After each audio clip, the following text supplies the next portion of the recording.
ABC DVD, two brothers' alphabetic journey through a DVD collection that is not above covering it up. I'm Noah. I'm Josh. Today we're going to be talking about Wag the Dog. Ooh, Wag the Dog. Yeah, no, the political, comedy spoof. Yeah, spoof comedy. Yeah, I mean, it's not spoof or anything, but it is a comedy of sorts. I mean, the interesting thing about this one is and we'll talk about it is dated. Is like this all exists in a pre-internet era. Yeah, pre-internet and barely cell phones. I mean, it was 1997. Yeah. And you would think, this is a response to the Monica Lewinsky scandal, but oddly, prescient, it came out a month before it. Yeah, no, I mean, it's of a bygone era where, gasp, the most awful thing a politician could do is have an affair. Yeah. It's like, you sweet summer children, you. Yeah, now it's like, that's quaint. They have their mistresses out in the open, or we wish that was the only bad thing, but yeah. But yes, no, it was a December 25th, 1997 film because, when I think a Christmas film, I think, sex scandal. Sex scandal and politics, yeah. Directed by Barry Levinson, who did Rain Man, Sleepers, and Disclosure. Okay. It was written it was based on a book by Larry Beinhardt, American Hero. Okay. Screenplay by Hilary Hinken, who also did Roadhouse. Romeo is Bleeding, and Fatal Beauty. Okay. And David Mamet. All right. He was known for Glengarry Glen Ross, State of Man. Things like that. Yeah. I mean, you probably know David Mamet better. Yeah, no. There's I want to say that, but then I think of the Mamet, crime books, and I know it's not the same guy, so maybe it's his brother. It could be, or a son, because I think those were from the 1940s, 1950s. But yeah, starring Dustin Hoffman, and we have not had Dustin Hoffman, so Joshie gets to play big stars on IMDb. What is Dustin Hoffman known for on IMDb? Rain Man? Ding one. Okay. What, I mean, that's the problem. Is Hook one? No. Okay, right. It's possible. Are you trying to seduce me, Mr. Josh? Okay, Mrs. Robinson. The Graduate. The Graduate, yeah. And Tootsie. Oh, yeah, Tootsie. Okay, fair enough. Robert De Niro, we've already played. Yeah. It's Taxi Driver, Raging Bull, Cape Fear. It's Robert De Niro. Yeah. And Heche. 6 Days, 7 Nights, Donnie Brasco, and the most beloved Volcano. Ooh, of the two Volcano movies, it was one of them. That was one of them, yeah. It made a box office score of $64.3 million. There wasn't a lot out that December. No. But yes, the synopsis. Okay. 2 weeks prior to re-election, the United States president lands in the middle of a sex scandal. In need of outside help to quell the situation, presidential advisor Winifred Ames and Heche enlists the expertise of spin doctor Conrad Bren, Robert De Niro, who decides a distraction is the best course of action. Bren approaches Hollywood producer Stanley Mott's Dustin Hoffman to help him fabricate a war in Albania, and once underway, the duo has the media entirely focused on the war. Yeah. This is the kind of watching how the sausage is made and trying to distract the public opinion for just enough. Yeah. Because this is like saying, okay, our presidential the president's up for re-election and he is ahead of the polls, but this sex scandal with what is basically a Girl Scout, which yeah, it's that's why it's makes Monica Lewinsky seem tame. Yeah, but well, I mean, and we'll get into it. I mean, the movie starts with a very 90s political ad of two people talking. Yeah, and this political ad is that they run ad nauseum through this whole movie. Has the tagline of "You don't want to change horses midstream," which is an actual old presidential tagline. And you know how old and which president? Was it Taft? Abraham Lincoln. Oh. It was Abraham Lincoln's re-election slogan. So that's how far back this old-timey phrase is. So. Got it. Yeah. But, and then we switch to, the Situation Room. We need to bring the Fix-It guy in. He's going through all the cameras, making his way down to this underground bunker. Mm-hmm. And you realize that the president is in a bad situation. Yeah. As it gets fleshed out, there's a sex scandal with a Firefly girl. it never really tells you what it is, but there is a picture that makes it very uncomfortably young. Yes, yeah, and it's like, well, he was only with her alone for like a few minutes. So it's like, well, how many minutes? And what did he do? It doesn't. I mean, it's like I kind of wish they hadn't used such a. It's like I know that's. It's like it makes it even worse that they're helping him. Yeah, but it's like ooh, creepy. Yeah, and then you like this this spitballing by Robert De Niro's character of like, how can we initially get the papers to write about something else? And it's like, okay, start talking about the B-3 bomber program. It's like, well, there is no B-3 bomber program. It's like, that's why you're going to keep denying it, that there is no B-3 bomber program, because they're going to start asking questions. It almost feels like an old Marx Brother joke of like, no, we don't talk about that. But what are we talking about? Exactly, don't talk about that. Don't talk about, yeah. So. But it is that kind of thing of dangle a new story. The press won't have, any help but to latch on to it. But they want to change the story. They want to shift focus because they know this will destroy. This will dominate and destroy a political campaign, and this close to an election will influence it to the the opposing candidate. Right, and the story does break, but as it's breaking, their spin doctor gets out there about this bomber and tensions in Albania. But as the synopsis says, like, they need a producer. They really want to like glitz this up. Yeah, they can't just say there's a war in Albania. They just show it. So they go to Hollywood to get this producer, Stanley Mott's, and he's eccentric. He's very like, what's going on? His catchphrase throughout the whole movie is, "This is nothing. This is nothing." Now let me tell you something. But he gets to watch the spin in real time where they pull out a cell phone and says like, "Have him say this," and then he does it. I love that. It's like, he didn't say it right. He didn't sell it. It's like this is what happens when I'm not working with actors but real people. It doesn't work. But basically, he says like, "Listen, Act 1 will be kind of like this." Terrorist, operation. The president can stand tall, and they're like, but then when you Act 2, and they're like, oh no, we don't need an We Act just need 2. 11 days. It's fine. But they get a room full of talent, which includes Willie Nelson doing the music, and Dennis Leary kind of being Dennis Leary. Yeah, I mean, everyone is basically playing themselves, but they do have characters' names, though I don't think we ever get told it. Like, Willie Nelson, his character's name is Johnny Dean, but he's Willie Nelson. He's just wandering. I wouldn't rule it out that he just wandered in on set. They said, let's just use him. And Dennis Leary's Fat King, and he's one of the idea men of Dustin Hoffman's. It's Entourage before Entourage. Yeah, it's like all these people are there, doing their ideas. Yeah. But you get to the set and he's like, we need a young girl with a kitten.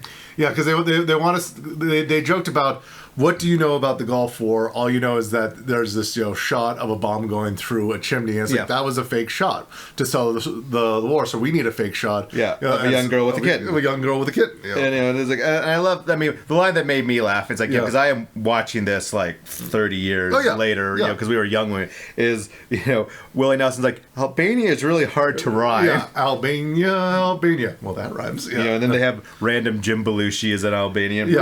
Really, it's just that that using Hollywood productions, it's using Hollywood production scheduling for an actual war and using the media as it. And oddly, out of all the movies I've seen that have been about making movies, which is not a type of film I actually like watching, this is the closest that ever presents what a producer actually does. Okay. Is that they're a problem solver and they set up everything before the actual production happens. And once the production happens, they sit back. They kind of sit back. Their job is mostly done. They're just there to say, okay, if something disastrous happens, I can step in, but I've already set up, I've hired all the right people, it should go forward. So yeah, if you want to know what a producer does, this is kind of what they do. They get things going. Well, and it's like, it is fun to see the one time you actually see them shooting. You get a young girl, a very young Kirsten Dunst. Yeah, older than Interview with a Vampire, but younger than the Spider-Man movie. Yeah.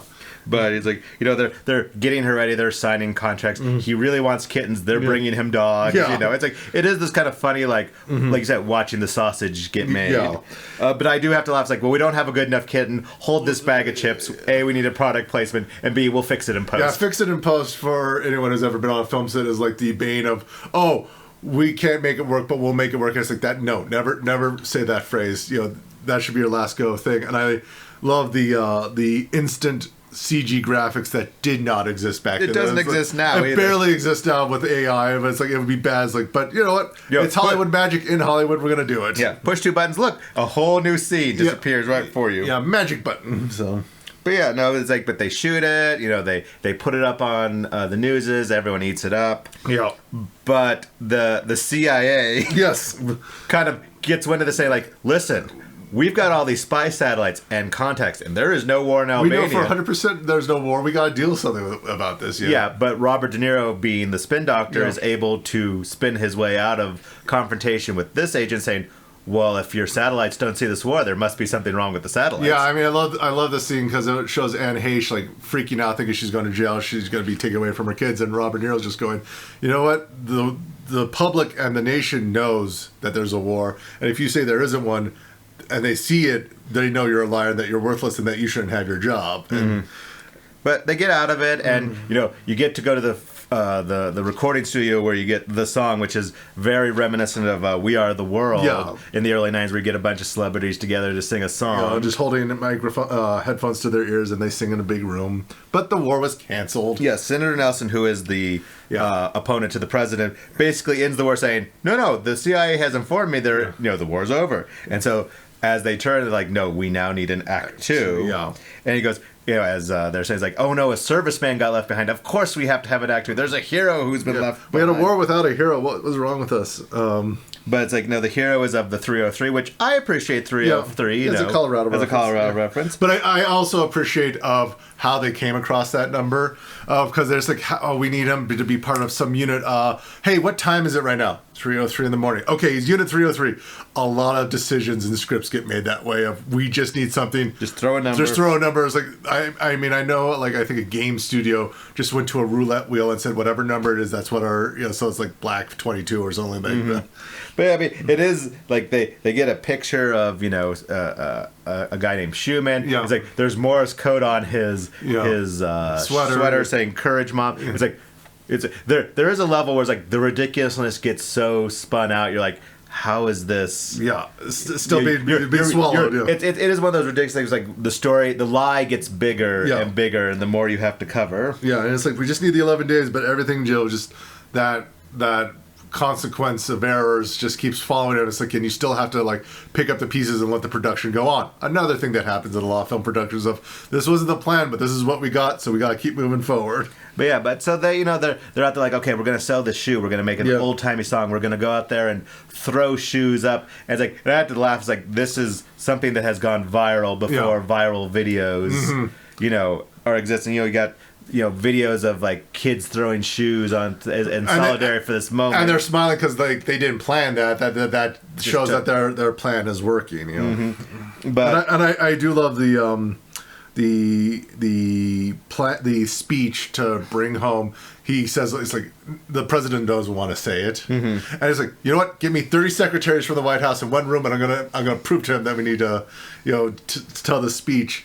And he gets them all to cry. And I also love that they never show the president. No, never. It's always the mystery president, so you can always imagine. You can put any party into it. You can put any, No, they do a good job of keeping it partisan. It's like, we don't really know which party is which. Yeah. But they're like, okay, we got this. The public has been whipped up. Now we have to bring, this guy home so the president can have... his moment, after he wins the election, he can have Shu next to him, like saying, we did it. They go get Shu, it's Woody Harrelson, and surprise, Woody Harrelson's a crazy maniac. Yeah, they wanted special servicemen, they got special prisoners instead. Yes. It's like, oh, that was a mistake on the phone, and it's like, no one followed up on his service record because it had to be done immediately. Yeah, so. But it's like, and in a series of unfortunate events, which is this movie of rolling into, is the plane crashing. Yeah, this is probably the most ridiculous part of, they needed some peril to prolong the story, so the plane crashes. And they all survived, luckily. Not a scratch on them. They're out in the middle of nowhere. I think the pilot dies, but they don't say anything. But yeah, they're out in the middle of nowhere, and Shu gets killed because he's getting a little frisky with a farmer's daughter. Yeah, and he gets shot, and I do like that. It's like, no, he's fine, bang. Oh, he's not fine. he's dead. So they're like, once again, they're like, we're in trouble. We can't do anything. He goes, no. We'll spin it a different way. We'll have a courageous funeral, which I remember this back when we were younger. I remember I was like, I hate the outfit they chose for the special forces of the leopard. The half leopard. Yeah. It's berets, like, it's like, I know this is supposed to be outlandish, but that's where my suspenders of disbelief shoot off. I'm like, where is anyone going to buy that this half leopard print is actually being taken seriously? Anywhere. And I do love like the the Fighting Men of the 303's song was so rushed that it's the Green Berets, but with just different lyrics. Okay. And it's like, the Fighting Men of the Green Berets is like, no, the Fighting Men of the 303. Mm-hmm. Yep. But, I mean, something that's been playing in the background, which is this is where it's going to kind of cap off, is, Dustin Hoffman has never accepted anything, because they're like, oh, we'll give you money or an ambassadorship. He goes, no. He's like, this just is great, and, I'll have a story to tell. And they keep saying, no, you can't tell a story. And at this end, he goes, this is my greatest work. I can't, it's like he gets upset because someone's taking credit for it. The production company that made the terrible commercials that they've been playing are saying that it was their ad and their spin that got the president reelected and not his work behind the scenes. And it's like, and he can't accept that. And he was warned. He was warned by several people was like that they will kill you if they do this. Well, and I think there is a little sad moment because I think Robert De Niro's character throughout this is warming up to Dustin. I was like, hey, I have a kindred spirit who's just as good as me, who does really good stuff. I actually have someone to talk to about this who understands. And then you see he's so happy that they've completed it and how kind of devastated he's like, no, you can't do this. I'm giving you the way out. And he's like, no. And he just kind of gives that nod of, well crap. Because they never, because he is the fixer. It's like, listen, I will. Yeah. And it is that it's like, again, we're not working for the right. The president that they're getting reelected. This is not a good thing of having people taken out and killed, covering up a sex scandal with a minor, most likely. Yeah. It's like this is not someone we should be rooting for. We should probably get Coach elected. Coach Nelson. Coach Nelson, Senator Nelson. But in his rant, in Dustin Hoffman's rant beforehand, they incorrectly he says that there's no Oscar for producers. Oh, yeah. And this kind of bugged me because there is definitely an Oscar for producers. It's the last Oscar, and every Oscar, it's Best Picture. Producers think so highly of themselves that if the picture does the best, it's because of them. Yeah, not the writers, not the directors, not the actors. So, Best Picture in essence is Best Producer. Okay. That's what that one is about. The people on stage are the producers. So. Well, and it is, it ends with basically everyone kind of going to his funeral and saying, singing his praises like they always do, like, oh, he was so loved and his work was great. And it starts with like, the president got reelected, and there's already, trouble on the horizon because of this new conflict in Albania. Basically saying, we only needed this, conflict to get him elected, and it was like, well, we can use this for, getting more sympathies. Like, what? This whole movie has been begging the question of everything we've seen as a sensationalist, political or world event. Was it real or was it a distraction? Well, and they do allude to these other things like, well, I saw it on TV. It's like, yeah, I know, we did that. Yeah, we like, sure has there ever been like? He's like, we haven't really been to war since World War II, kind of thing. Yeah, it's that joke of that was a thing of we never declared war, but it's like, were the wars real? Yeah, it's like at what point we're like, wait a sec. I mean, especially since we live in a very conspiracy-driven society now, it's like it's one of those like, but it's like you can see like, well, maybe that's where these got planted. It's like it's not just did we land on the moon. It's like it's smaller things. Yeah. Like, oh, did this happen? Did this happen? Yeah, and it's those like. Not the giant skirmishes. It's those little, we need to send in to take care of this minor thing that'll be a week at most. Yeah, like Grenada or something like that. And it's like, these little quick ones that will dominate the news. What else is happening when everyone's focused on that? Right. And why I say like this movie is fine.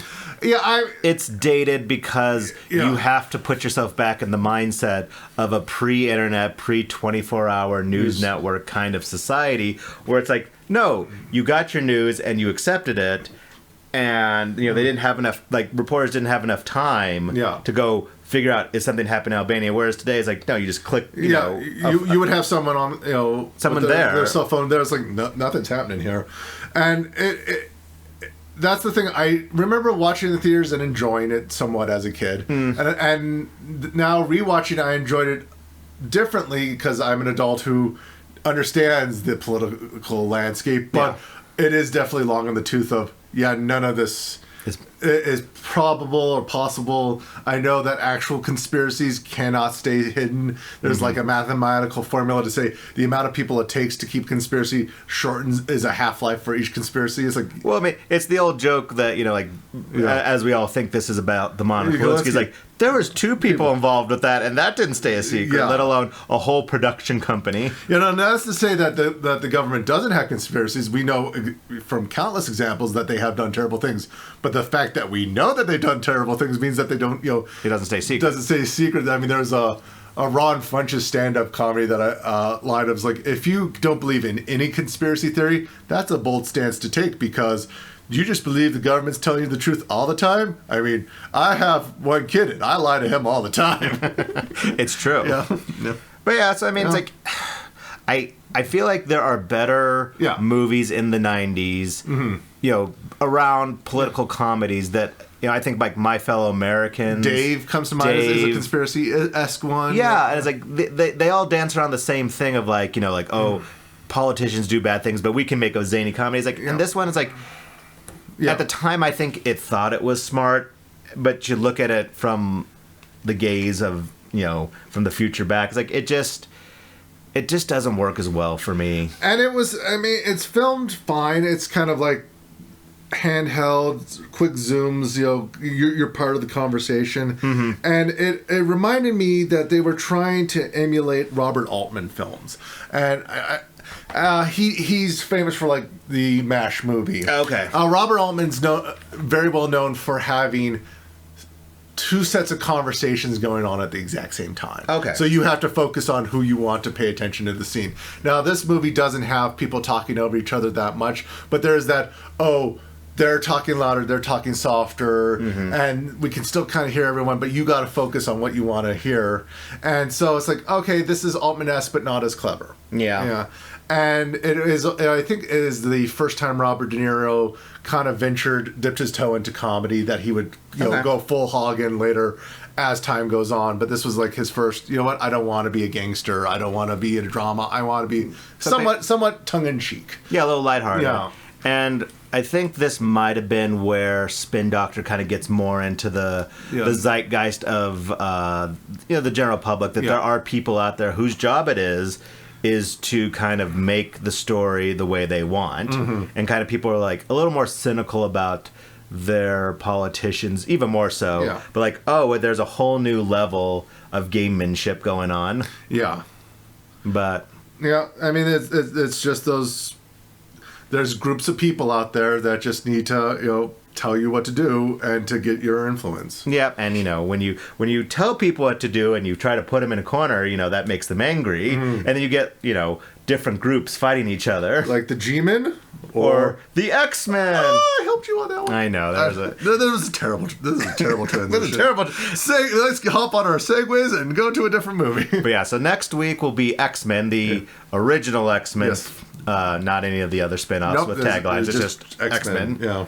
So if you watched Wag the Dog, maybe you enjoyed it, maybe you didn't. I can't really suggest it. I don't mind that I've inherited this one, but I hadn't seen it since it first came out, and I probably won't watch it again. Nope. Yeah, I'm not disappointed that I watched it. It's of its time. It's of its time, and I have feelings about the original X-Men. I feel like I'm going to be saying the same things again. So we will have some conversations about the original X-Men too. So yeah, watch it beforehand, and we'll see you then. All right, bye.